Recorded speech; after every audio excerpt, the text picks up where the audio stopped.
Alors, origine du Covid.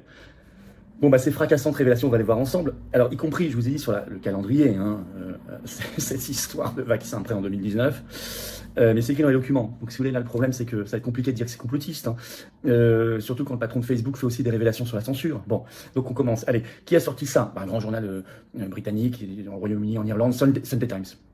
Sunday Times qui sort la bombe. C'est une grande enquête. Elle est longue. Elle a été publiée ce 10 juin, donc c'est tout récent. Pas une ligne dans les journaux français, pas un mot à la télévision et à la radio française. Êtes-vous surpris? Moi, non. Donc c'est pour ça qu'on en parle ici. Le titre, ce qui s'est vraiment passé à l'intérieur du laboratoire de Wuhan, des semaines avant le début du Covid-19. Vous allez voir que dans l'enquête, en fait, ils sortent même des murs du laboratoire. Alors, comment ils ont fait l'enquête? Je cite, le Sunday Times a examiné des centaines de documents, y compris des rapports qui ont été confidentiels, des notes de services internes, de la correspondance électronique, et il a interviewé le département d'État américain, c'est-à-dire le ministère des Affaires étrangères américain. Alors tout de suite, on lui dit, attendez, c'est pas que chinois. Je cite, l'Institut de Wuhan a attiré le financement du gouvernement américain par l'intermédiaire d'une organisation caritative basée à New York, la fameuse Eco-Health Alliance. Mais on va revenir, on a déjà parlé sur cette chaîne d'Eco-Health Alliance, l'ONG très louche, mais on va revenir sur ce qui s'est passé avant, quand elle avait un autre nom. Vous allez voir, il y a des nouvelles choses. Et cet institut, je cite, s'est engagé dans des expériences de plus en plus risquées sur les coronavirus, qu'il a recueillis dans les grottes du sud de la Chine, y compris dans des puits de mines. Et vous allez voir qu'à un moment, ils ont créé un virus bien plus dangereux encore que le Covid-19. Et c'est là qu'on se dit, mais c'est important de savoir ça, parce que maladie X, dont on parle à l'OMS, on fait une vidéo, future pandémie, plus dangereuse, etc. Est-ce qu'on a des ingrédients déjà prêts? Sans du tout. Et dans le complotisme, simplement en regardant les faits. Alors, cette enquête nous dit que c'est en 2016, c'est pas en 2016 que Wuhan a commencé, mais c'est en 2016 que le vrai programme classifié a commencé, je cite. Il devait rendre les virus des puits de mine plus infectieux pour les hommes. Et on va voir comment ils s'y sont pris. Je cite toujours, les enquêteurs pensent que cela a conduit à la création du virus Covid-19. Au moins c'est clair, c'est écrit en toutes lettres. Et c'est là qu'ils font la révélation sur les injections, sur les vaccins. Je cite, écoutez bien, les enquêteurs ont également révélé comment ils avaient reçu des preuves indiquant que l'Institut de Wuhan travaillait sur un vaccin, pas qu'en Chine, avec également des coopérations américaines, avant la pandémie. C'est écrit en toutes lettres.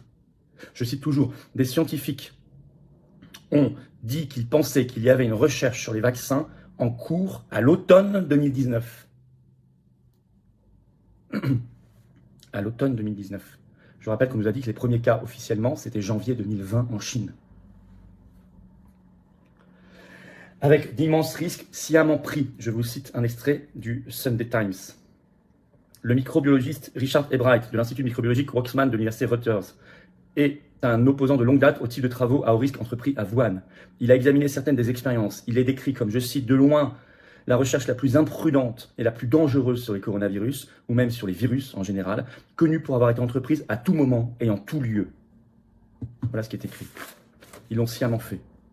Et il y a eu des financements américains importants dès les années 2000. Pas simplement 2016, 2017, 2018, 2000. C'est ce qu'on appelle exactement le programme PREDICT, programme américain qui a été lancé après le 11 septembre 2001, officiellement pour identifier les virus pandémiques.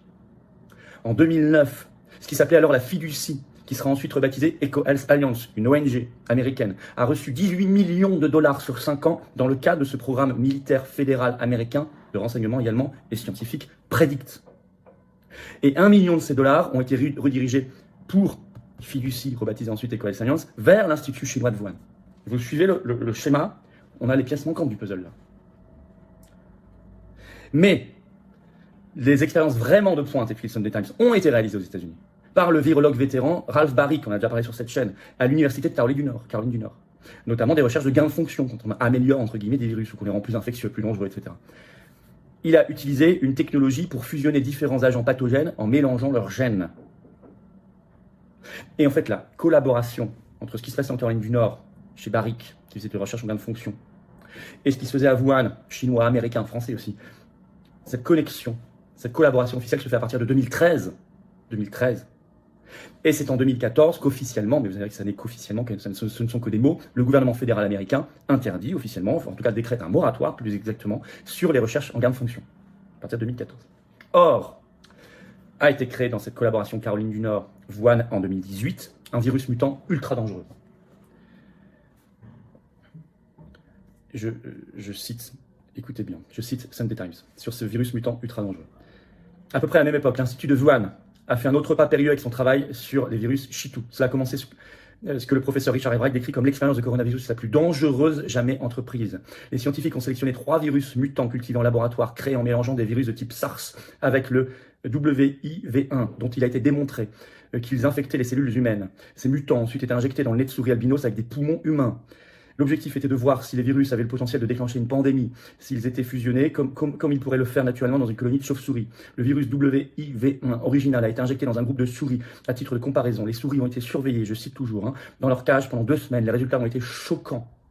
Le virus mutant qui a fusionné WIV1 avec SHC-014 a tué 75% des rongeurs et a été 3 fois plus mortel que le WIV1 originel.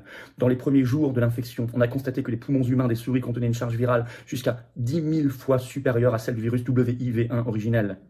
10 000 fois supérieure. Les scientifiques avaient créé un super coronavirus, hautement infectieux, avec un taux de mortalité terrifiant, qui, selon toute probabilité, n'aurait jamais émergé dans la nature.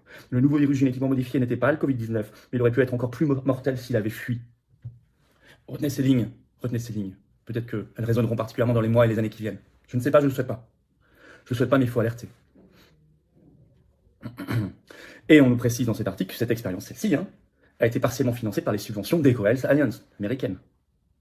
Alors à noter quand même au même moment, vous retenez les dates les plus importantes. C'est à partir de 2004 qu'il y a un accord signé entre la France et la Chine pour construire une partie de l'Institut de Wuhan, la partie P4, le laboratoire le plus sécurisé. Donc la France signe en 2004 avec la Chine. Fin du chantier, 31 janvier 2015. Mise en exploitation de ce laboratoire P4 de Wuhan, janvier 2018. C'est à ce moment-là que tout se joue. Et alors, il est alors Premier ministre Bernard Cazeneuve, il y a des photos, l'avait visité le 23 février 2017. Justement, à cette même époque. Ça aussi, ça mériterait une belle commission d'enquête parlementaire. Alors, sur les virus recombinés, les bouts de gènes, je signale qu'en tout début de pandémie, en 2020, pour avoir dit cela publiquement, alors qu'il n'était pas encore décédé, le regretté professeur prix Nobel Montagnier a été vilipendé dans la presse, et par les covidistes. Là, c'est écrit dans Sunday Times. Bon. La censure avouée par le patron de Facebook, Mark Zuckerberg. Article de Fox News du 9 juin. Mark Zuckerberg dit que, il appelle lui-même l'establishment, qui parle comme Trump maintenant, a demandé à Facebook de censurer de la désinformation sur le Covid qui s'est révélée être vraie. C'est lui qui le dit. Et il dit, ça sape toute confiance. Ce qu'on a fait, ça sape toute confiance, parce qu'on a censuré les choses vraies. Il l'a dit dans l'émission Lex Fridman Podcast le 8 juin. Et déjà, je cite, au plus fort de la pandémie de Covid-19 en 2021, Zuckerberg a déclaré à l'animatrice de CBS, Kayleigh King, ça c'est Fox News qui l'écrit, que sa plateforme, donc Facebook, avait supprimé 18 millions de messages sur le Covid-19. Combien étaient vrais? Et justement, en complicité, écrit Fox News, avec Anthony Fauci, contre la vraie origine du Covid-19, je vais vous lire un dernier extrait dans Fox News. L'année dernière, plusieurs procureurs généraux de l'État ont compilé des preuves alléguant que Zuckerberg a coordonné avec l'ancien directeur de l'Institut national des allergies et maladies infectieuses, le Dr Fauci, de discréditer et supprimer la théorie selon laquelle le virus Covid-19 pourrait provenir d'un laboratoire de Wuhan. Mais tout explose, tout sort en conclusion, toute la vérité sort. Il nous manque presque plus grand-chose là. C'est essentiel, je vous l'ai dit, pour bien cibler les attaques et pour préparer les procès, et pour réfléchir à la suite, attention, pour alerter. Ça montre l'immensité du mensonge en général, de l'empire du mensonge dans lequel nous vivons, nous sommes entretenus. Et qu'on doit fracasser au nom de la vérité, au nom du bien-être et du destin heureux qu'on souhaite naturellement se construire pour nous et pour les générations qui viennent.